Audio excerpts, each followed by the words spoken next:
Guys just school পৰা আহি এটা কথা শুনা পালো, জাস্ট পৰীক্ষা দি আহি গ'লো কাপোৰটো চেঞ্জ কৰি।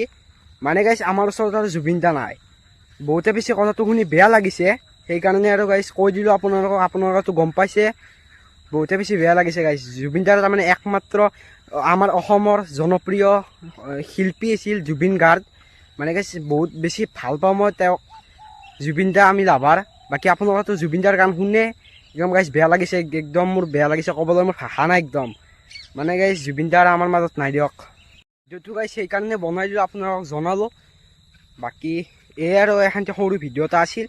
জুবিন দা খালি এটা কাম কৰক, আপোনালোকে খালি কমেণ্ট বক্স আজি ফুলাই থাকিব। আজি খালি জয় জুবিন দা বুলি খালি কমেণ্ট কৰক। আপোনালোকে জুবিন দা ভাল পোৱা যিমান আছে আৰু মোৰ ভিডিঅ' চোৱা যিমান আছে, জয় জুবিন দা বুলি খালি এটা কমেণ্ট কৰক আপোনালোকে। আৰু জুবিন দাৰ এটাই কথা ক'ম মই, জুবিন দা য'ত আছে আপুনি ভালকৈ থাকক। আৰু অসমবাসী ৰাইজ আপোনালোকে জুবিন দাৰ প্ৰাৰ্থনা কৰক, জুবিন দা য'তে আছে ভালকৈ থাকক জুবিন দা। বাকী বেছি ভিডিঅ'টো দীঘলীয়া নকৰোঁ, মোৰ বনাব মনো নাছিল। বাকী ভিডিঅ'টো এখানিতে সমাপ্ত কৰি দিলোঁ।